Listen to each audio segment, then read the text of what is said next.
23장부터 오늘 23장부터 한 26장이나 7장까지 26장 정도까지 하겠습니다. 5장이나 6장. 예.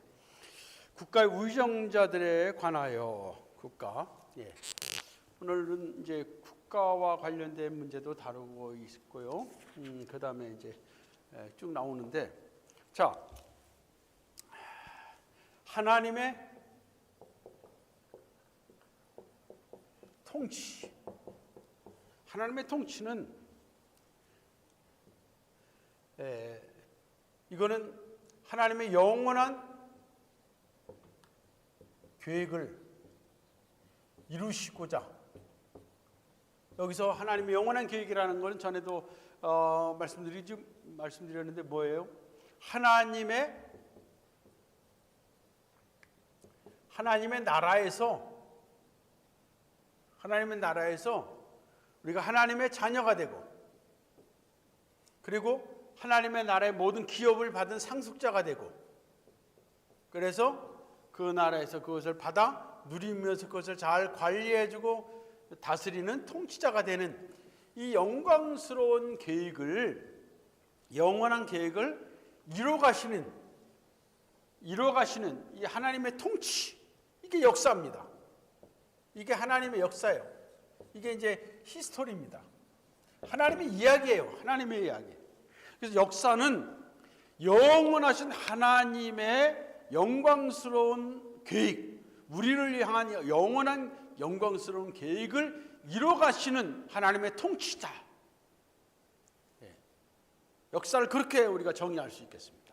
그래서 이 영원한 하나님 역사를 이뤄가는 하나님의 통치로서 하나님이 역사에서 창조를 하셨고, 창조를 하셔서 우리를 하나님의 영광스러운 그 나라의 백성으로 우리를 만드시고, 그리고 타락했지만은 하나님께서는 다시금 구원의 역사를 하나님이 이루시잖아요. 구원 역사. 하나님 구원 역사. 이 구원 역사가, 이때부터 구원 역사가 우리가 특별 역사, 그 다음에 일반 역사를 이렇게 구분할 수가 있겠습니다. 특별 역사, 일반. 창조 때는 그냥 하나님의 역사입니다. 하나님의 역사예요.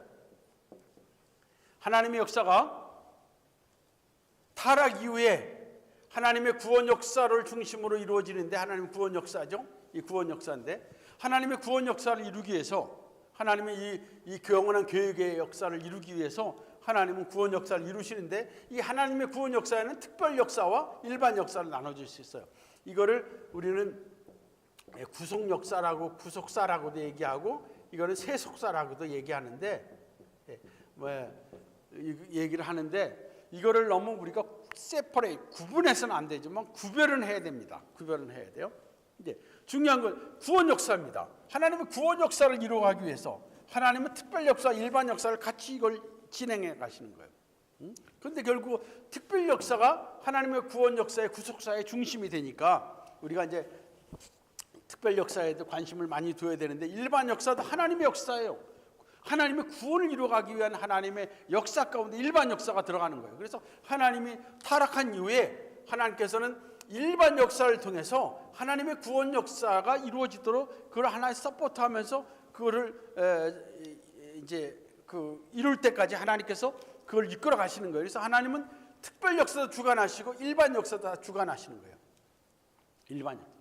그래서 하나님의 특별 역사를 주관하시는 가운데서 마침내 성육신 예수님께서 하나님의 아들이 오셔서 죽으심과 부활을 통해서 하나님의 구원 역사를 성취하게 하시고, 성취했다는 것은 예수 그리스도로 말미암아 구약에서도 그의 오실 구원 역사, 오실 하나님의 약속을 바라보면서 믿음으로 구원받게 하셨고, 그거를 그 믿음대로 구원받게 하시고, 신약에서는 오신 예수 그리스도를 믿음으로 구원받게 하시고, 그리고 마침내 때가 되매 완성하실 때 하나님께서 그의 아들 다시금 보내셔서 재림을 통해서 영원한 하나님의 세계, 하나님의 영원 세계를 완성하시는 거예요. 이게 하나님의 역사입니다. 그래서 하나님은 오늘도 이 구약과 마치 구약에서 특별 역사로서 이게 마침내 구속 역사가 성취되고 이제 재림을 통해서 완성되는 거예요. 이게 하나님 특별. 그럼 일반 역사는 하나님이 이 특별 역사를 이루기 위해서 일반 역사를 하는데, 일반 역사 속에서는 하나님이 특별히 하나님의 택하신 자들을 거기서 하나님이 영원전에 선택하시고 하나님의 예정하신 하나님의 선택과 예정에 따라서 하나님이 구원하실 자들을 일반 역사를 통해서 하나님이 나게 하시고 그들을 구원하실 자를 구원하시고, 그리고 일반 역사를 통해서 이 하나님의 마지막 재림의 그날까지 일반의 세상의 모든 일들을 다 이걸 유지시켜 나가는 거예요. 유지시켜 나가는 거예요. 그래서 이 유지시켜 나가는 일에 있어서 하나님께 특별히 쓰시는 게 여기서는 국가라는 이런 체제를 통해서 이 사회를, 이 세상 사회를 어느 정도 유지시켜 나가게 만들고, 그래서 이 국가에다 하나님은 권세를 주셔. 하나님의 권세를 하나님 주셔.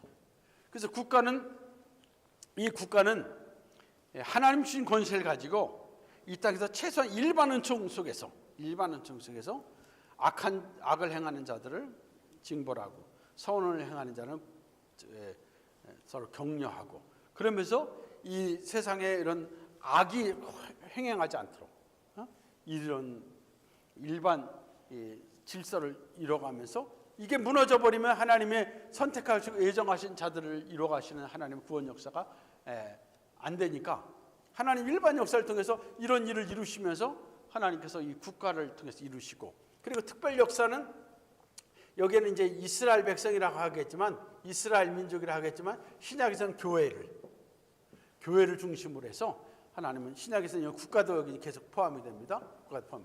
교회라는 공동체를 통해서 하나님 구원의 복음을 증거하게 하시고, 또 구원받은 자들을 함께 모여서 예배하게 하시고, 그들을 양육하게 하시고, 또 하나님의 구원의 역사, 하나님 나라가 이 땅에 임하고 확장되고 완성되는 일에 교회가 쓰임받는 하나의 도구로 쓰임받게, 교회의 공동체. 그러니까 교회 공동체라는 것은 하나의 믿는 자들을 말하죠. 조금 있으면 교회에 대해서도 설명을 하도록 하겠습니다. 자, 국가. 그래서 국가의 위정자와 관련된데, 국가의 권세와 원천의 목적은 하나님이 이 국가도 컨트롤하시고 하나님이 이 국가에도 권세를 주신 거예요. 권력을 주시고 권세를 주신 거예요. 지금 이게 성경에서 하나님이 하시는 일인데, 여기에 대한 반응, 이 일반 역사 속에서 이 반응, 국가를 하나님이 권세를 주셨는데 이 국가 위정자들, 국가의 권세를 가진 왕이나 권세자들이 이런 하나님 주신 권세를 이들이 악용하거나 남용하거나 오히려 하나님을 대적하는 대로 쓸 때는 그들은 심판을 받아야 되는 거죠. 하나님이 세우신 국가의 바른 목적을 행해야 되는 거예요. 그런데 어쨌든 이 일반 역사 가운데서 보면 많은 수많은 국가들을 하나님이 세우시는데, 이 국가의 흥하고 성하고 망하는 모든 일에 결국 하나님이 주관하셨고, 하나님께서 악을 행하는 국가들은 심판하시고, 또 하나님의 그런 일반적인 하나님의 그 일반 은총 아래서의 정당한 이런 국가들은 하나님이 또 유지시켜 가도록 하시고, 마지막 하나님의 영원한 심판이 이제 하나님의 이때 마지막 영원한 심판과 함께 일반 세상 역사는 끝날 것이고, 심판과 함께 이제 마지막 주의 재림의 그날에 하나님의 이제 특별 역사, 구속사로서는 이때도 끝나지만, 이제부터 역사는 하나님의 영원한 역사죠. 우리가 지금 현재 구분하는 것은 이제 타락 이후에 하나님의 구원 역사가 둘로 구별이 되지만은, 하나님은 구원의 역사, 하나님의 영원한 뜻을 이루시는 하나님의 통치 역사를 하나님이 마지막 재림의 그날까지 이루시는데, 일반 역사 속에서 국가라는 공동체를 하나님이 세우게 하시고, 또 특별 역사 가운데서는 이스라엘이라는 국가, 그리고 교회라는 공동체를 하나님이 사용하시는 걸 생각하시고, 자, 그러면 1번 국가의 국가적 권세의 원천과 목적에서 국가는 하나님께서 자신의 영광을 받으시기 위해서, 그리고 이 땅에 하나님의 일반 역사를 통치하시기 위해서 하나님 국가를 세우시는 거예요. 그래서 국가의 위정자, 거기에 위정자라는 것은 왕과 그 밑에 모든 그런 권세자들을 하나님이 세우시고 권세를 주시는 거예요. 이게 하나님이죠. 그래서 이런 국가는 최소한의 선한 자는 보호하고 일반적인 악한 자는 징벌해야 되고, 그리고 하나의 질서를 지켜나가는, 평화와 질서를 유지해 나가는 그런 역할은 국가가 해야 돼요. 국가의 위정자들이 해야 돼요. 위정자들이. 이게 하나님이 세우신 거예요. 그래서 신약의 로마서에서도 말씀하면서 위에 있는 권세에 복종하라. 이게 일반적으로 하나님이 주시는 국가의 권세를 여기서 말하는 겁니다. 그런데 문제는 역사 가운데 하나님이 세우신 이런 국가들이, 모든 국가들이 하나님 주신 권세들을 왕들과 자들이 대부분 남용하거나 이것을 악용해가지고 하나님을 대적하고 오히려 핍박하고 악을 행하는데 더욱더 저들이 힘쓰고, 그래서 악을 행하는 가운데서 오히려 이웃 서로 침략해서 전쟁을 일으키면서 더 악한 일들을 많이 하는 그런 면에서 이 국가들은 잘못된 면들이 많이 역사 가운데 나잖아요. 그런 거에 대해서 하나님은 수많은 심판을 또 행하시면서도 그런 가운데서 하나님이 더 이상 악이 행하지 못하도록 때로는 국가를 심판하시면서 지금까지 하나님 일반 역사를 이끌어 가시는 거예요. 자, 그 다음에 그리스도인의 공직의 문제. 그래서 그리스도인들은 국가의 공직을 맡는 것이 정당한 거예요. 왜? 국가는 하나님이 세우신 하나님의 통치기관이니까 거기에 당연히 우리 맡아야 되고, 할 수만 있는 대로 그리스도인들이 이 땅에 국가의 왕이 되고 대통령이 되고 국가의 여러 가지 공직을 맡아서 국가를 바르게 하나님이 기뻐하시는 국가로 하나님이 주신 권세를 잘 선용하는 쪽으로 우리 그리스도인들이 오히려 공직을 맡아서 그 일을 해야죠. 그런데 불신자들이 그걸 맡아가지고 자기들의 욕심과, 그리고 오히려 불신자들이 맡아서 오히려 기독교를 핍박하는 쪽으로 이 국가의 권력을 사용하고 있으니 더 문제가 되는 거 아니에요. 미국에나 한국에나 저는 항상 크리스찬이 진정한 크리스찬이 국가의 대통령이 되고 지도자가 되길 바라는 거예요. 지금 바이든은 캐톨릭인데 이런 사람이 진정한 크리스찬이 아니잖아요. 그러니까 참 안타까운 거예요. 한국의 대통령들, 저는 어쨌든 이명박 대통령이라든가 김영삼 대통령이라든가 크리스찬이, 근데 이 사람들이 진정한 크리스찬이냐? 그건 우리가 또 다른 평가를 해봐야 되지만, 그래도 어쨌든 지금도 크리스찬이 국가를 대통령이 되고 모든 정치의 모든 공직을 맡아서 하나님이 기뻐하시는 쪽으로 가야 되는데, 지금 현재 아직까지 한국 같은 경우 보면 오히려 좌파들이 막 지금 뭐 기독교를 박해하면서 오히려 지금 잘못된 쪽으로 나가고 있잖아요. 어쨌든 이 그리스도인들의 공직에 맡는 것이 정당하고 맡아야 되고, 오히려 이 국가도 하나님이 주신 기관으로 알고 국가에 대해서 크리스찬이 국가 전 사회의 모든 영역, 예술, 문화 모든 영역에서 기독교인들이, 크리스찬들이 모든 것을 주도적으로 해서 하나님의 영광을 위해서, 하나님의 선하신 뜻을 위해서 이루는, 그런 하나님의 뜻을 이루는 그런 국가가 되도록 해야 돼요. 그렇지 못할 때는 최소한의 이 세상적인 차원에서의 그런 기본적인 것 정도를 해야 되겠죠. 일반 불신자들이 공직적을 맡으면. 근데 안타깝게도 일반 불신자들이 맡아 더 악한 권력을 남용하고 오용하고 참 이렇게 하는 것을 보면 참 안타까운 일입니다. 자, 그래서 우리 그리스도인들은 공직을 맡을 뿐만 아니라 나라에서 세워진 그런 정당한 법, 심지어 공산당에서도, 공산주의에서도 겉으로는 법을 아주 뭐 그럴듯하게 만들어요. 어쨌든 이런 나라에서 그런 악하게 법을 만들어놓는 그런 법이 아니라 정당하게 세워진 법을 따라서 이걸 집행해가지고, 그래서 공의를 이루고 평화를 이루고 질서를 이루고, 그리고 사회가 불의한 것이 아니라 사회가 의로운 사회가 될 수 있도록 해야 돼요. 또 이런 일을 위해서 때로는 불의하게 공격해오는 그런 대적의 세력에 대항하기 위해서 전쟁도 참여할 때는 참여해야 되지. 기독교가 전쟁을 일으켜서 남을 피해주는 게 아니라 악하게 공격해오는 저들을 위해서 그것을 대항하기 위해서는 때로는 전쟁에 참여해야 될 그런 책임도 있는 거란 말이에요. 자, 3번 국가의정자의 의무. 국가의정자의 의무. 국가의 공직을 맡은 자들이죠. 대통령을 의시해서 모든 장차관, 모든 행정, 사법, 이런 모든 위치에 있는 자들.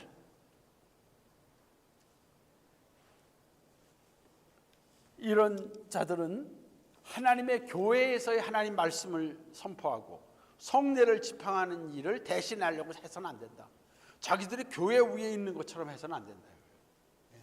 중세에서 보면 교회 위에 일반 왕들이 있으려고 하고, 아니면 또 교회가 일반 왕들을 위해서 지배하려고 해서는 안 돼요. 그것도 또 해서는 안 되고요. 의정자들은 공적을 맡은 그런 사람은 교회에서의 말씀을 증거하고 선포하고 성례를 집행하는 일에 간섭해서는 안 되고, 그걸 자기들이 맡으려고 하거나 해서는 안 되고, 그리고 구원의 문제, 신앙의 문제, 교회의 문제에 자기들이 개입해서 그걸 주관하려고 해서는 안 되고요. 오히려 참 교회들을, 이단 교회가 아니라 참 교회들을, 의정자들은 그런 교회들을 보호하고 그런 교회들을 잘 돌봐주고, 그리고 교회의 여러 가지 이제 교회마다 또 교단마다 특징들이 있지만 그거를 불공평하게 하지 않고 공평하게 바른 교회들을 잘 돌봐주는 것이 필요하다. 그리고 이 교회에서의 목회, 교회 활동을 잘 할 수 있도록 박해받지 않도록 잘못된 것에 의해서 이단이나 이런 거에서 어려움을 당하지 않도록 교회를 잘 보호하고 목회자들이 목회를 할 수 있도록 잘 돌봐주고, 그리고 국가의 법이 교회의 치리, 교회 다스림에 어떤 방해가 되지 않도록. 오늘날은 국가의 법을 잘못 그거를 해서 교회를 막 컨트롤하고 교회를 하려고 하는 명분은 있는 것 같은데 그게 참 안타까운 일입니다. 교회의 집회 이것이 잘 될 수 있도록 보호해 줘야 된다. 그래서 국가의 의정자들은 이런 사실 국가의 일반 역사는요, 이 특별 역사가 잘 이루어지도록 이거를 보호하고 도와주는 그런 역할을 하는 걸로 국가는 잘 그 사명이 있는 거예요. 의정자들은요. 그게 하나님께서 세우신 국가의 그런 사명입니다. 자, 그 다음에 4번 의정자에 대한 교인의 의무. 의정자. 그러면 우리 그리스도인들은 의정자들 국가의 공직을 맡은 자들을 항상 위에서 기도해주고 존경하고 그걸 인정해줘야 돼요. 일단 비록 다른 종교를 가지고 있더라도 인정해줘요. 아, 저 사람 대통령이구나. 아, 저 사람이 뭐구나. 그 인정하고 존경하고 저를 위해서 기도는 해줘야 돼요. 아, 저 사람은 뭐 기독교인이 아니니까. 아, 저 사람은 우리 지역 출신이 아니니까. 이렇게 가지고 무조건 이걸 막 배척하고 이런 어떤 지역적으로나 아니면 정파적으로나 아니면 다른 쪽으로 이걸 해서는 안 되고, 우리 기독교인들은 일단 하나님이 세우신 국가의 의정자라는 것을 전제를 해서 인정해주고 순복하고 따라줘야 되고 존경해주고 기도해줘야 돼요. 이게 자세입니다. 그리고 적법한 그 법을 잘 순행하고 국가의 법을 준행하고 그리고 세금을 또 잘 바치면서 해야 될 일을 잘해야 되는 거예요. 우리 의정자들에 대해서 우리 그리스도인들의 의무가.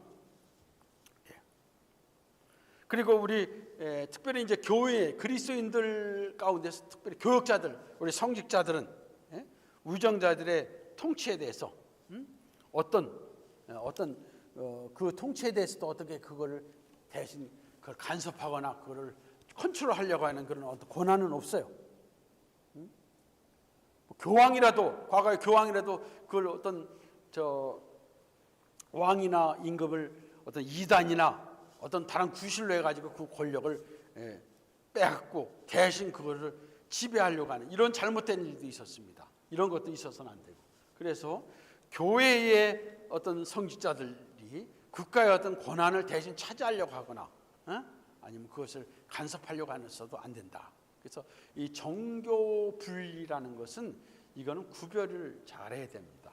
무조건 세퍼레이트 전혀 상관이 없는 것이 아니라 구별을 해서 국가의 의정자와 국가의 공직을 맡은 자는 교회를 잘 보호하고 교회가 잘 평안하게 모든 일이 이루어지고 정말 하나님의 구원의 역사가 잘 좀 이루어지도록 복음 증거하고 말씀 증거하는 일이 잘 될 수 있도록 그것을 보호하고 국가를 안정과 평화로 잘 이끌어가는 그런 하나의 그런 질서를 이루는 그 국가가 되도록 해야 되고요. 그리고 교회는 이 국가가 하나님의 뜻 안에서 바르게 세워지고 국가의 의정자들이 정말 하나님의 뜻을 바로 준행하면서 선을 행하며 악을 행하는 자를 절제시키고 그들을 징벌하면서 정말 하나님의 뜻에 맞는 하나님의 구원 역사를 이루는데 저들이 온전히 잘 쓰임 받을 수 있도록 위에서 기도해주고 저들을 하나님이 주신 공직자로서 하나님의 그 권세를 가진 자로서 저들을 인정해주고 존경하고 그리고 그 법을 잘 따라서 그 국가가 잘 될 수 있도록 이제 책임을 의무를 다할 건 다 하면서 이렇게 해서 서로 간의 국가와 교회 그리스도인들과 이 의정자들 간의 관계를 서로 구별을 하고 그러면서 서로를 인정하고 서로를 돌보고 서로의 사명을 잘 감당하는 것이 이게 중요하다는 거예요. 자, 넘어갑니다. 자, 81페이지에 23장의 1번부터 4번까지 교훈 한번 보겠습니다. 하나님께서 지상에 세속 정부를 세우셨어. 하나님의 세속 정부, 국가. 일반 역사 가운데서 하나님은 그 일을 구약부터 신약까지 쭉 하나님은 지금까지 세우셔서 이루시고 그 목적은 하나님의 영광과 우리의 유익을 위해서 우리의 유익을 우리가 평화롭게 살 수 있도록 질서 있는 그리고 우리가 평화로운 가운데서 하나님을 예배하고 섬기며 또 우리의 그리스도의 복음을 증거하는 일을 할 수 있도록 하기 위해서 우리가 하나님께서 지상에 정부를 세우신 거예요. 그리고 하나님께서 이 공직자들에게 무력 권력을 허용하신 거예요. 그래서 악을 행하는 자들에게 그들을 징벌할 수 있도록 하고 그리고 법을 안 지키는 자들을 그들에게 징벌할 수 있도록 권력을 주고 그리고 그 질서를 지키는 수 있도록 그래서 때로는 사형의 권한도 주고 그렇죠? 국가에서 사용할 수 있는 거. 그러니까 개인적인 우리가 다른 사람이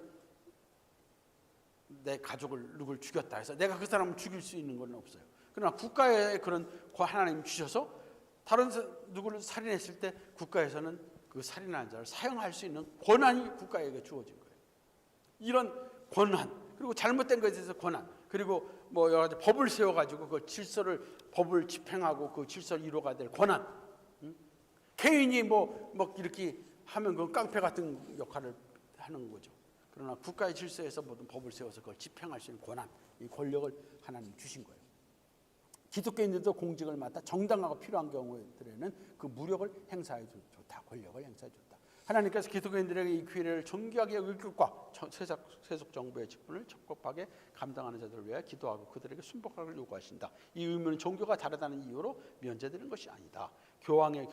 로마의 교황은 세속적인 권한에 대해 아무 권리가 없다. 특히 지금 이게 웨스트민스터 신앙고백서가 지금 작성될 때 그때는 중세가 끝나면서 종교개혁의 칼빈과 루터와 칼빈의 종교개혁의 그런 그 후에 그 다음에 한 100년 후에 이제 영국에서 청교도들의 신앙의 중심에서 했기 때문에 아직도 로마 캐톨릭의 그런 중세에 타락한 그런 교황의 제도 그런 것이 드러났단 말이에요. 그래서 지금 그런 얘기가 좀 구체적으로 나오는데 오늘날은 그러면 로마 캐톨릭은 그냥 괜찮다 정말 개혁돼 가지고 정말 다시 종교적으로 오직 하나님 말씀으로 돌아가고 성경의 말씀대로 순종하면서 되느냐? 겉으로는 좀 많이 절제되는 것 같지만은 그 당시에 교황의 그런 모든 권세 같은 활용은 그런 남용은 없지만 여전히 그 잘못된 교리와 잘못된 교회 체제를 가지고 지금도 나가고 있는 그런 이단의 그 모습이란 말이에요. 이단의 교회란 말이죠. 그래서 이거를 그 당시의 상황을 먼저 얘기하면서 지금도 일반 교황이 국가에 대해서 막 그런 거는 요즘은 좀 그런 건 좀 적지만은 옛날은 그렇게 그 당시에는 많이 심했단 말이죠. 그러니까 그걸 행사할 권리가 없다. 그 당시 걸 더 얘기를 하고 있습니다. 예. 자, 24장 결혼과 이혼에 관하여 일부 일처의 원리. 이거 일부 일처. 성경에는 한 남자와 한 여자 사이에 이루어진다는 게 결혼은 하나님이 주신 거예요. 오늘날 동성연애 막 이런 것 때문에 굉장히 문제가 되고, 심지어 교회 안에서까지, 교단 안에서까지 남자와 남자가 결혼하는데 그것을 인정해가지고 거기 성직자까지 목사까지 만들어서 안수진 이러한 교단들, 정말 이거는 문제가 많아요. 성경을 위배하는 거니까요. 이런 성경을 위배하는 것을 이거 전적으로 위배했다고 한두 개를 위배했다고 해서 이걸 이단으로 우리가 정죄할 수는 없지만은 지나치지만 이런 이단적인 요소가 있단 말이에요. 성경에는 일부일처제예요. 한 남자와 한 여자의 결혼을 정상적이면서 합법적인 성경적인 결혼으로 인정하면 그걸 교회가 받아들여야 되고 성직자가 그걸 받아들여야지, 그걸 거부해 가지고 뭐 독특한 성향이기 때문에 그걸 인정해야 된다니. 결혼은 성경에서 오늘도 우리에게 주고 있는 것은 한 남자와 한 여자 사이 이루어져야 된다. 그리고 일부 다처, 한 남자와 여러 명의 여자, 이것도 잘못된 거예요. 정당하죠. 그리고 한 여자와 여러 명의 남자, 이것도 또 잘못된 거예요. 일부 일척, 다부 일척, 이것도 잘못된 거예요. 그리고 같은 성끼리 여자가 남자가 결혼하나, 이것도 잘못된 거예요.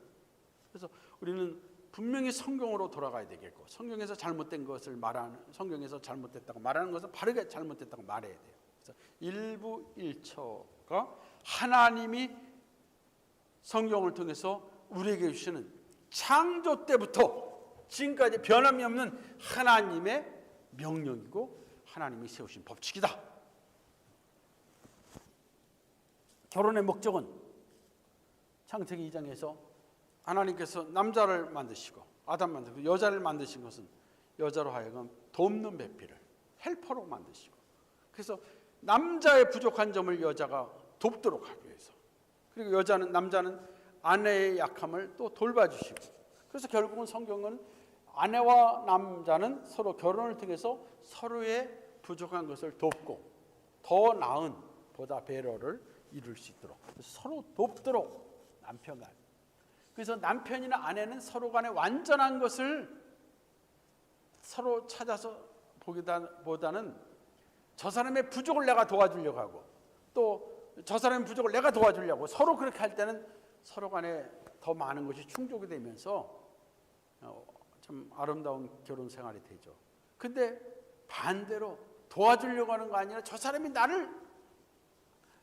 사람에게서 내가 나에게 이걸 자꾸만 생각하다 보면 그게 충족이 안 되면 거기서 갈등이 일어나죠. 어떻게 하면 내가 저 사람을, 아내의 부족한 걸 도와줘야 될까? 그 여자는 어떻게 하면 남편의 부족한 걸 도와줘야 될까? 그쪽으로 봐야 되는데 남편의 부족한 걸 도와주려고 하는 것이 아니라 서로 부족한 것을 비판하고 그걸 자꾸만 정죄하려고 하다 보니까 문제가 더 생기는 거죠. 결혼은 서로를 돕는 거예요. 그래서 누구나 100점짜리가 없다면 한 사람이 70점이에요. 한 사람이 70점이에요. 그래서 서로 간에 부족을 도와줘서 두 사람이 한 몸이 돼가지고 100점이 된다는 거예요. 이게 원래 성경에서 말씀하고는 결혼의 목적이에요. 예? 결혼의 목적입니다. 자, 합법적인 자손을 통해서 인류가 번성하고, 그래서 합법적인 자손을, 정당한 결혼을 통해서 하나님은 합법적인 자손을 얻게 하시는 거예요. 결혼에 이런 의식 없이 그냥 막 결혼해가지고 헤어지고 막 결혼해, 이런 거는 잘못된 거예요. 그거는 뭐 짐승이 있죠. 개들이는 그렇잖아요. 원숭이, 개를, 그런 것들은 다 그렇죠. 그러나 한 남자와 한 여자를 하나님께서 서로 결혼해서 한 몸이 되게 하시고, 그래서 합법적인 자손이 점점 늘어나게 하시고, 그리고 그 가운데서 경건한 자들이 또 세워지는 가운데서 교회를 세우고, 궁극적으로 그 하나님의 구원 역사를 이루는 거예요. 구원 역사를. 하나님의 구원 역사는 뭐? 하나님이 창세 전에 선택하고 예정하신 자들을, 이러한 결혼을 통해서 하나님이 그런 자들을 이 땅에 태어나게 하시는 거예요. 그리고서 그런 가운데서 하나님의 구원 역사를 이루어 가시는 거예요. 구원 역사. 교회가 번성한다는 건 구원 역사를 이루어가시는 거예요. 그리고 또 이런 결혼을 통해서 부정하게 그냥 막 자기들 마음대로 이렇게 하는 것이 아니라 결혼해서 한 남자와 한 여자를 통해서 결혼 생활을 하게 하심으로 그런 부정한 음행의 사건들이 일어나지 않도록 하기 위해서 하나님은 결혼의 목적을 이렇게 세우셨습니다. 자, 불신 결혼을 금지하시다. 성경에는 불신 결혼을 금지하셨습니다.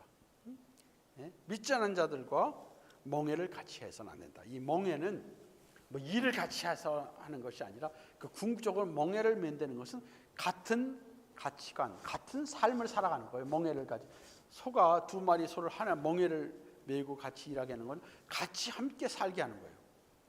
그래서 멍해를 같이 말되는 건 특별히 결혼과 관련돼서 믿지 않은 사람하고는 같은 공동체로서 살아갈 수 없어요. 그래서 영적인 면에서는 믿는 자는 하나님의 자녀고 믿지 않은 자는 마귀의 자식인데 어떻게 이게 같이 만날 수 있어요? 영적으로 안 되잖아요.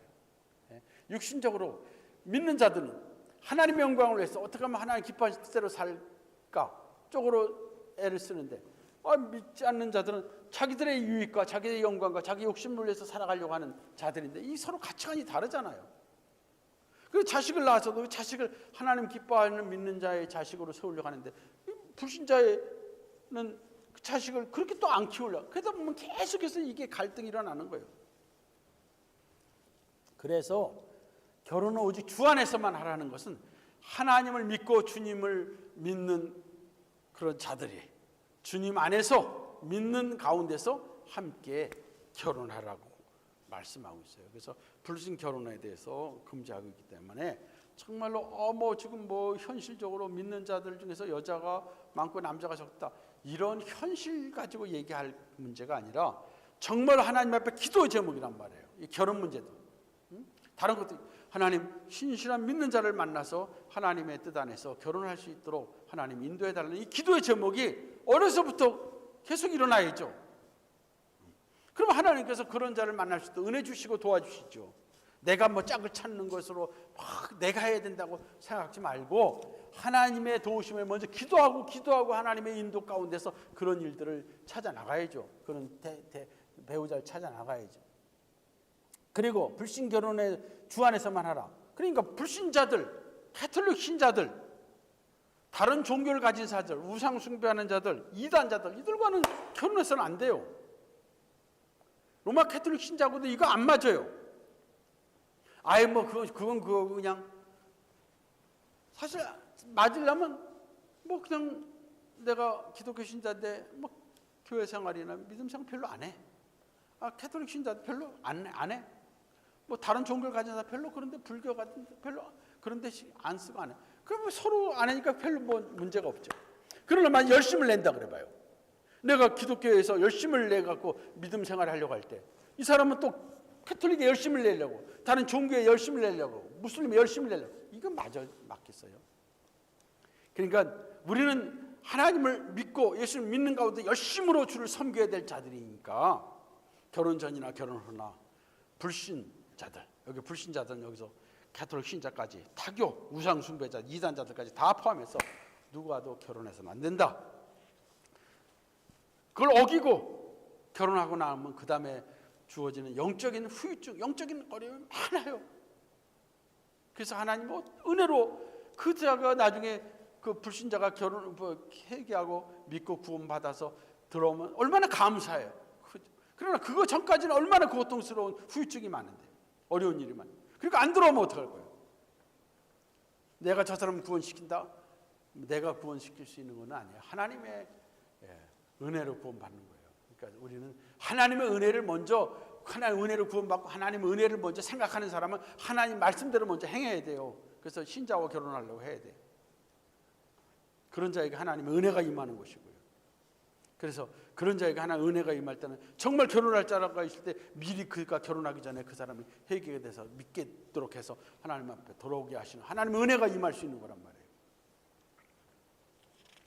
자, 이 82페이지 제일 밑에 24장 1번에 3번의 경우 하나님께서 일부 일처의 결혼제를 정해주셨다. 여기에는 여러 가지 목적이 있다. 독신이 결혼보다 더 거룩한 상태로 간주되어서는 안 돼. 독신 독신이다 뭐 거룩하고 결혼은 안 거룩하고 그건 아니에요. 이거는 성경에서 또 잘못되는 거예요. 독신. 개혁주의 기독교인들은 불신자들이나 위험한 이단 사상을 지지하는 자들과 결혼해서는 안 된다. 예. 친족 결혼 금지. 친족. 여기서 자신의 뭐 형제들, 사촌들 이거 결혼하면 안 돼요. 아내의 형제들, 사촌들 이런 친족 결혼을 금지했어요. 이거 일반 사회법에서도 그 얘기하잖아요. 한국에서도 같은 동성 동부는 결혼하면 안 된다. 그런 법이 있지 않습니까? 일반적으로. 그래서 친족 특히 이제 이 성경이 기록될 때에 고린도에서는 이런 이방 세계 속에서는요 이런 친족 결혼이 근친 상간이 이게 너무나 이게 막 심했어요. 이게 동물의 세계에서는 막 그렇잖아요. 막 그냥 지들끼리 아니면 심지어 부모와 자식 간에까지도 일어나는 이게 동물의 세계에서는 그렇지만 기독교 안에서 진짜 성경에서는 말하는 친족 금지를 금하고 있어요. 친족 결혼 금지를. 자, 이걸 보시고 친족 결혼 금지. 그다음에 다섯 번째 이혼과 재혼. 이혼. 간음이나 무슨 간통 사실이 발견되면 결혼 이전이라도 약혼은 파기될 수 있는 것이고 결혼했더라도 그것은 다시 그 결혼이 파혼되고 이혼될 수 있다. 이혼 후에도 그런 이혼 후에는 재혼이 가능하다. 그러니까 먼저 어떤 간음이나 간통이나 이런 음행의 사건이 일어났을 때 이것 때문에 결혼이나 약혼이 파혼되고 깨질 수 있어요. 그랬을 때 다시 정당한 재혼이나 다시 결혼할 수 있다. 오늘 여기서 이혼과 재혼의 자체를 무조건 금하는 것은 아니고 이렇게 특별한 예수님 말씀대 음행한 연구에는 재혼이나 이혼하는 것은 잘못됐다. 예수님 말씀이 있으십니다. 자, 이혼도 간음죄를 진 사람, 그 다음에 고의적으로 별거를 해서 살아간다든가, 아니면 불신자가 크리스찬이라고 해서 아예 내버린 이럴 경우에는 이혼이 가능해요. 그리고 이런 것도 그래 그럼 그냥 우리끼리 그냥 없는 걸로 하자 이렇게 이제 공적인 법의 절차를 시켜서 반드시 이것을 잘 공적으로 해결해야 된다. 공적으로 해결해야 된다. 자, 오늘 이렇게 이혼과 재혼 문제에 대해서 결혼 문제에 대해서 오늘 24장을 살펴봤습니다. 이거 정말 중요한 말씀 오늘도 잘 기억해야 되겠고요. 그 다음에 85페이지 우리 한번 보죠. 교회에 관하여 25장. 자, 교회. 오늘 여기서 이제 하나님 교회를 통해서 역사를 하신다고 세속의 아니야 구속사에서 하나님 교회 역사를 이루신데 하나님 교회를 여기서 한번 생각해 보죠. 교회는 어떤 교회가 있는가? 이 교회. 우리가 이 교회를 교회는 크게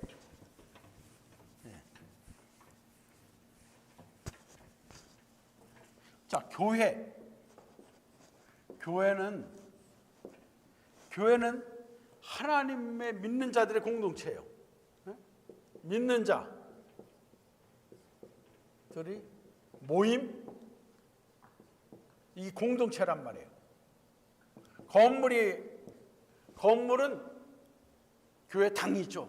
교회는 믿는 자들의 공동체. 믿는 자들이 두세 사람이 모이던 곳이 하나 교회라고 할 수 있어요. 교회. 자, 이러한 교회가 그게는 보이는 교회, 보이지 않는 교회라 하죠. 보이지 않는 교회.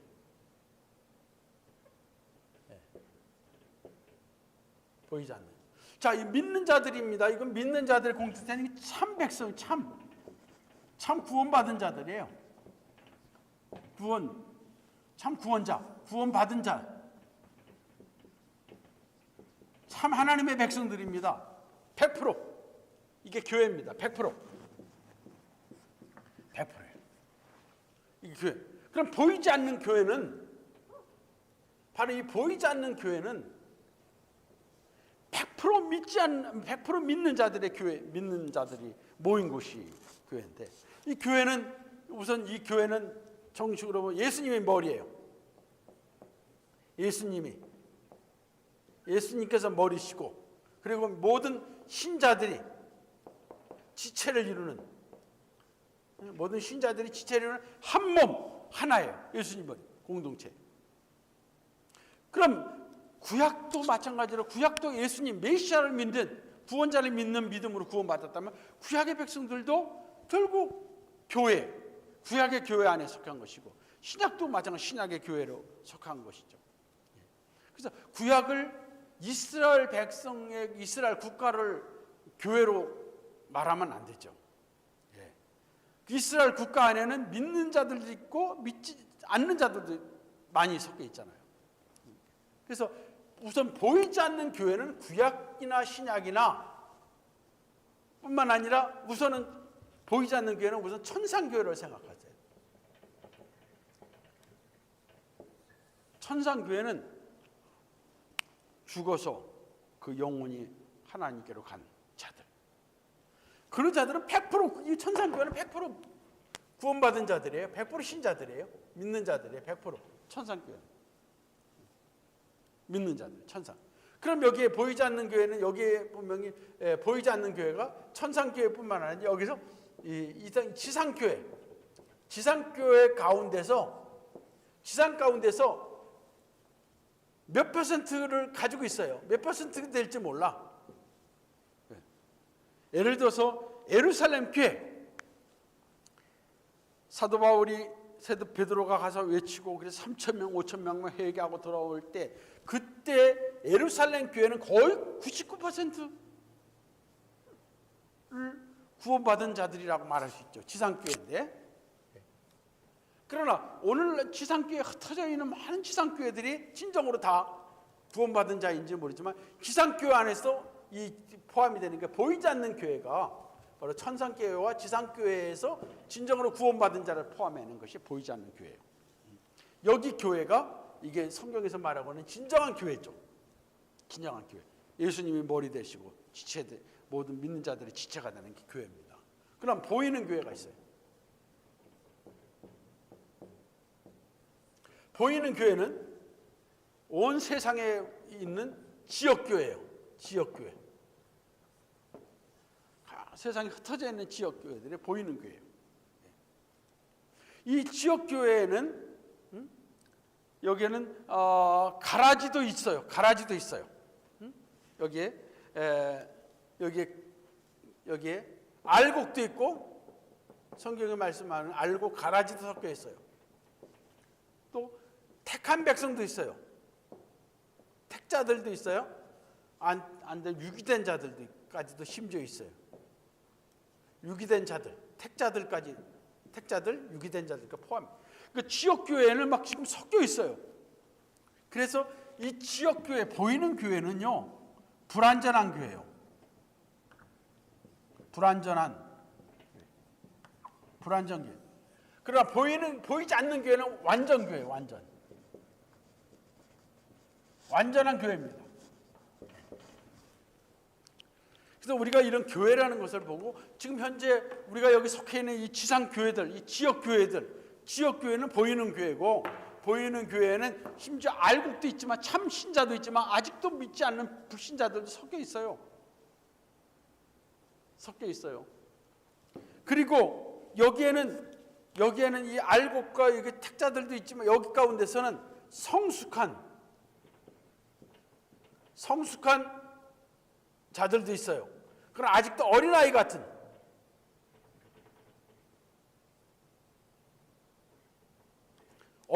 자들도 있어요. 고린도 교회에 보면, 너희들은 아직도 성숙하지 못한 어린아이 같다. 나는 누구 파 막 분열하고 서로 다투고. 그러니까 교회가 막 분열하고 뭐 다투고 막 여러 가지 어려운 문제가 있는 것은 다 아직도 성숙하지 못한 어린아이 같은 신자들이 있는 거고, 거기에 또 불신자 가라지들이 섞여 있으니 얼마나 다 교회가 참 어려움이 있어요. 예. 그래서 교회를 막 조롱하기까지도 하잖아요.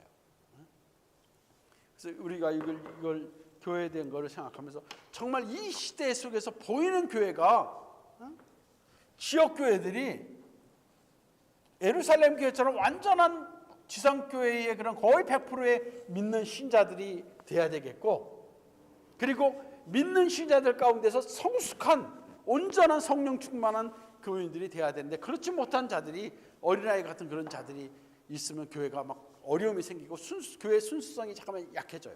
그래서 예를 들어서 예루살렘 교회에 내적으로 아나니아 삽비라 같은 사람들은 어떻게 보면 어린아이 같은 자들이에요. 야, 물질을 가지고 이 물질이 하나님의 것인데, 그 많은 물질이 하나님의 나에게 맡겨진 청지기로 알고 이 청지기의 사명을 가지고 필요할 때는 그것을 팔아서 남을 나눠주면서 서로 섬기면서, 그런 소유권이 하나님에 있고 관리권은 나에게 있기 때문에 그 관리의 차원에서 청지기의 자세를 가져야 되는데, 이런 어린애 같은 거니까 이걸 내가 팔아가지고 얼마를 감추고 다른 사람한테는 다 모든 걸 팔았다고 얘기하더라고. 하자. 그런 어린애같이 내 마음에 다른 사람한테 높임을 받고 칭찬을 받고 싶고, 그리고 물질은 아까우니까 다 주지 말고 얼마 정도 감추고, 이런 어린애같이 성숙지 못한 예루살렘 교회에 그런 사람이 있으므로 교회가 온전함으로 나가는 면에서 어려움이 있을 수 있단 말이에요. 그러면서 그것이 그런 시험을 사탄이 하고 있어요. 어린아이 같은 사람들의 마음을 막 격동시켜서 교회가 막 어린아이 같은 수준으로 떨어지게. 그래서 베드로가 그걸 보고 아나니아 삽비라가 그러고, 내 마음속에 사탄이 가득하다. 내가 하나님을 속이고 성령을 속인다. 그 얘기를 하고 있습니다. 그럼 어린아이 같은 자들은 마귀에게 끌려가고 마귀의 그런 충동을 받는 그런 어린아이 같은 자들이 있으니까 교회가 얼마나 어려움이 생기겠어요. 수준이 세상 사람들이 일반적인 교양 수준도 못하는 그런 일이 될 수도 있는 게 교회란 말이에요. 그런데 교회를 잘 정의하셔서 우리가 참 교회, 성도의 교통하는 것, 이런 교회, 이것이 정말 이 땅에서의 보이지 않는 교회로서의 지상교회, 순수한 교회를 성경에서 말하고 있는 그런 교회를 먼저 생각하셔요. 성경에서 말하고 있는 교회는 정말 여기 있는 교회, 보이지 않는 교회, 완전한 교회, 천상교회, 지상교회를 순수한 그리스도가 머리가 되고 우리 믿는 자들이 지체야 된 교회라고 얘기하고 있습니다. 그런데 이제 지역교회 안에는 이런 정말 믿는 자들과 함께 믿지 않는 자들도 있는 것이고, 또 믿는 자들 가운데서는 더 성숙한 자들과 함께 성숙지 못한 어린아이 같은 자들도 있으니까, 이 지역교회, 이 지상교회에 있는 지역교회들은 굉장히 불완전한 교회다. 자, 그러면 이제 교회에 대해서 좀 살펴봅니다. 85페이지에 무형적인 교회. 무형적인 교회는 보편적인 교회로, 보편적인 교회는 지상, 천상까지 다 포함하는 것을 말하는, 그걸로서 보이지 않는 것이 있는데, 보이지 않는 교회는 결국 하나님의 택하신 백성들이 다 속한 거예요. 창세전에 하나님께서 그리스도 안에 택하시고 예수 그리스도를 말미암아 하나님의 자녀들이 되도록 애정하신 그런 자들이 속한 것이 보이지 않는 교회예요. 보이지 않는 교회. 그 보이지 않는 교회는 지금 택한 백성들 전체인데, 그 전체 가운데서는 천상교회 100%, 그 지상교회는 그런 택하신 자들이 지금 여기에 섞여 있어요. 지역교회 안에 지금 섞여 있어요. 그리고 그리스도를 머리로 모시고 하나가 되고 있습니다. 이 교회가 바로 그리스도가 신부시고 그리스도가 머리시고, 또 모든 교회는 그리스도가 신랑이시고, 이 교회는 그리스도의 신부요 그리스도의 몸이요. 자, 유형적인 교회는 보이는 교회란 말이에요. 보이는 교회. 보이는 교회는 지역교회인데 그 세계 다 흩어져 있잖아요. 보편적으로 다 흩어져 있잖아요. 이 보이는 교회는 지금 미국이나 한국이나 어디 세계에 다 흩어져 있는 교회, 이게 보이는 교회.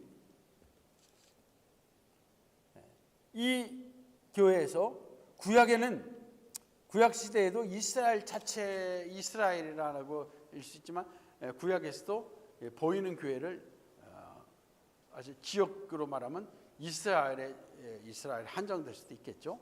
이스라엘 여기 보면 그러나 진정으로 복음을 참 믿고 고백하는 모든 신자들, 그런 신자들로 구성되는 것이 이 보이는 교회의 지역 교회입니다. 일단 믿는 자들이 모이는 그런 참 교회가 보이는 교회, 이 지역에 눈으로 보이는 이 지역 교회들입니다. 그런데 눈으로 보이는 지역 교회에 참 믿는 자들이 모이는 공동체인데 거기에는 우리가 다 구분을 못하게 되면 참 믿지 않는 자도 섞일 수 있는 것이고 아직도 거듭나지 않은 섞일 수 있는 것이고 성숙지 못한 자들이 어린아 같은 자들도 있을 수 있기 때문에 이런 보이는 유형적인 교회, 보이는 교회의 지역 교회는 완전하지 못한, 그러면서도 어쨌든 우리는 다 구분할 수 없으니까, 우리가 심판을 할 수 없으니까 모든 신자들 모이는 공동체가 교회다, 이렇게 우리가 일단은 정의를 내립니다. 자, 사역자들과 규례. 보이는 교회에는 사역자들이 있어요. 여러 직분을 맡은 자들이 있습니다. 복음을 증거하면서 복음을 전파하고 또 교회 여러 가지의 규례를 가지고 교회를 잘 이끌어가는 그런 교역자들이 있고, 그리고 그 규례들이 있습니다. 그 규례는 교회의 가장 규례는 말씀과 말씀, 하나님의 말씀, 성경, 그리고 성례, 세례와 성찬, 그리고 권징입니다. 그래서 이 교회, 보이는 교회에 중요한 것은요, 보이는 교회가 정말 가능하면 참 지역 교회인데 이게 참 교회라는 것을, 교회의 순수성, 참 교회가 어떤 교회인가, 이거를 우리가 세 가지로 구분해 볼 수 있어요. 첫째는 말씀 전파. 정말 이 교회가 하나님의 성경의 신실한 성경 신구약의 말씀을 그대로 이 말씀을 가감없이 하나님 말씀의 순수한 말씀을 잘 전파하는가, 순수한 말씀을 참 순수하게 정말 가감없이 순수하게 말씀을 잘 전하는가, 이게 참 교회 모습이고, 그 다음에는 성례 시행입니다. 성례 시행. 성례는요, 예수님께서 정하신 성례는 세례와 성찬입니다. 세례와 성찬을 하나님 말씀대로 잘 그것을 집행하고 있는가, 시행하고 있는가, 이게 참교회입니다. 세례가 제대로 막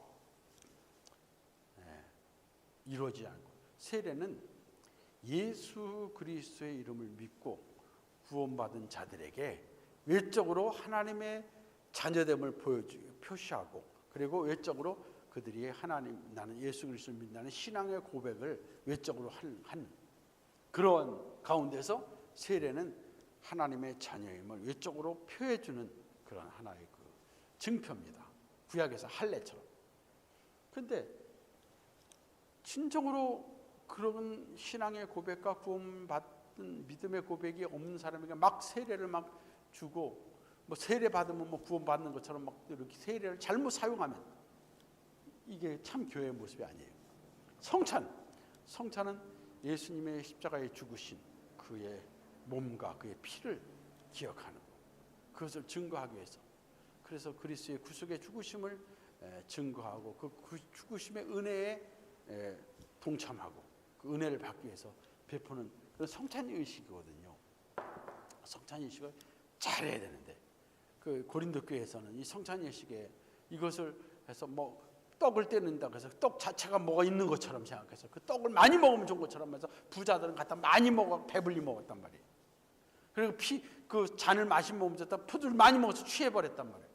그러면 그건 잘못된 거예요.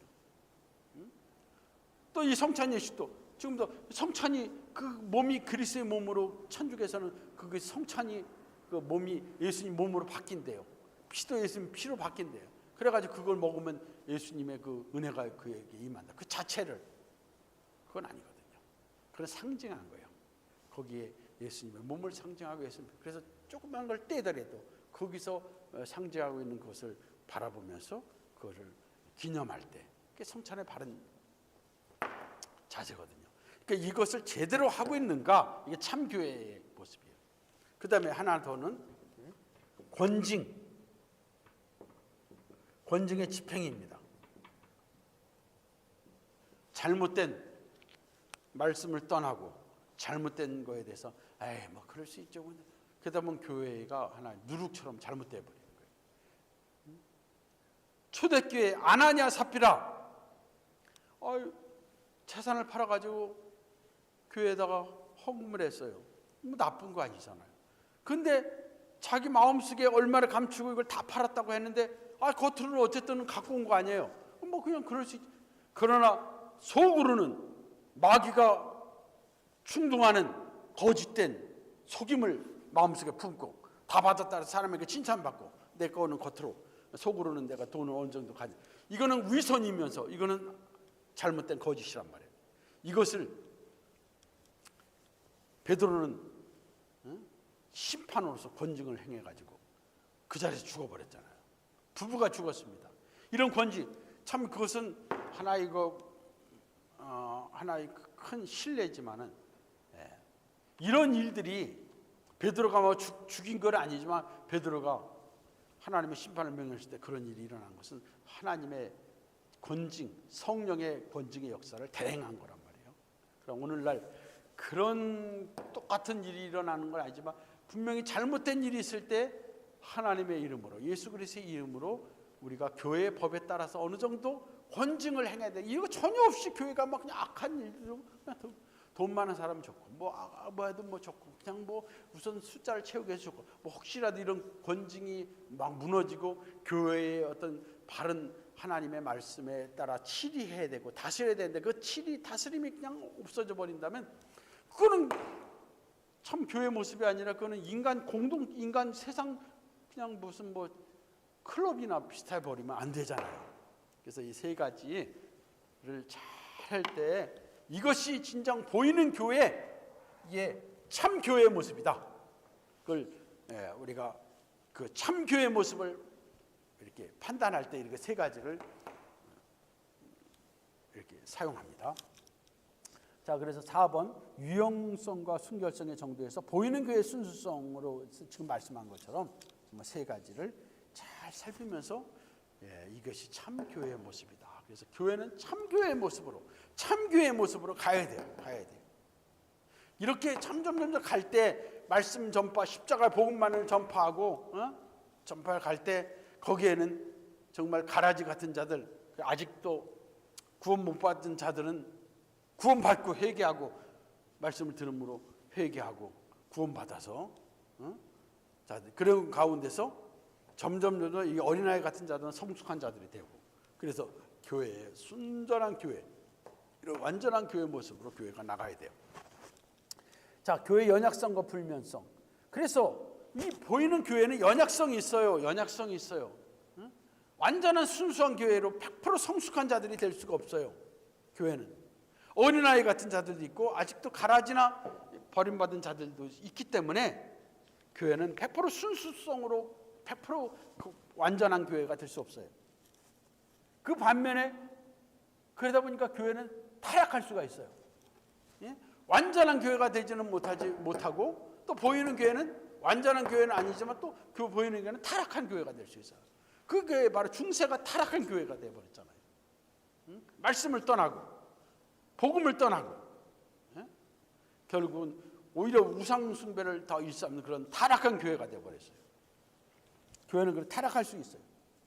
이제 교회는 그래서 하나님의 뜻에 순종하며 하나님께 진정으로 예배하는 그런 순수한 교회, 완전한 교회, 참된 교회로 잠깐만 리폼, 개혁하고 새로워져야 됩니다. 그리고 이런 교회는 정말 그러면서도 교회는 절대 없어지질 않아요. 왜? 보이는 교회, 지역교회 그 가운데서 여러 가지 불완전한 모습이 있지만 그래도 그 가운데서 이 보이지 않는 완전한 교회는 지상교회도 포함시키고 있기 때문에 지상교회 자체는 없어지질 않아요. 교회는 지상교회도 불멸하면 없어지지 않아요.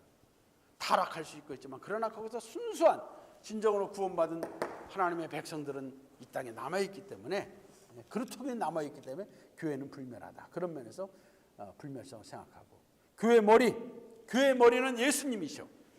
교회의 머리는 오직 예수님이셔. 예수님만이 교회의 주가 되시고 교회의 왕이 되시고 교회의 통치자가 되세요. 로마 가톨릭의 교황은 교회의 머리라고 하는데 이거는 잘못된 거예요. 이거는 교회의 머리는 예수님이에요. 교황이 머리가 아니에요. 교황은 만약에 교회에서 하나의 성직자 중에 하나예요. 그걸 하나의 그 질서로 말하면, 직분으로 말하면 그 대표, 교회의 모든 질서를 대표할 수 있는 그러한 자리일 뿐이에요. 그렇지만 어떤 로마 가톨릭 교황은 이건 적그리스도처럼 하나님 예수님의 머리를 자기가 차지하는, 그리고 하나님의 영광을 대신 차리해서 그 자리를 차지하려고 하는 적그리스도니까, 이런 교황이 적그리스도면 그 밑에 있는 모든 그 가톨릭의 모든 것은 이거는 완전히 이단이고 잘못된 거죠. 그게 그 당시에 지적하고 있는, 지금부터 한 300년 전에 400년 전에 일어나고 있는 그 일을 지적하고 있는데, 오늘날도 이런 것들이 완전히 새로워지지 못하고 여전히 남아있는 그런 악한 모습들이, 지금 이단의 모습들이 지금 여전히 있으니까 그걸 참교회라고 말할 수 없어요. 오늘 우리 87페이지에 이렇게 보시면 교회가 가견적이 되는 정도의 차이가 있다. 그렇죠. 보이는 교회의 지역교회는 서로가 좀 차이가 있어요. 지역교회 안에서도 성장 교회로 점점 나가는 교회가 있고, 점점 타락한 교회도 있을 수 있고, 역사 가운데서 교회가 전체적으로 타락할 수 있고, 저 역사 가운데서 초대교회처럼 정말로 순수한 완전한 교회 쪽으로 나가는 그런 정도의 차이가 있다. 각각 교회는 그 교회의 교리, 예배, 권징에 의해서 판단을 해야 된다. 어떤 교회도 전적으로 순수할 수는 없다. 어떤 교회들은 배교 상태에 빠지기도 한다. 참 교회의 가견적 현원이 어느 정도는 언제나 있게 된다. 참 교회에 보이는 모습이 어느 정도는 있고, 그리고 마지막 로마 교회의 경우는 교황의 적그리스도이기 때문에 참 교회일 수 없다. 이것이 성경이에요. 그래서 로마 가톨릭 교인도 진정으로 참 기독교로 돌아와서 그들이 개종하고 진정으로 예수 그리스도를 믿는 참 기독교로 돌아와야 된다. 그것을 말씀을 드립니다.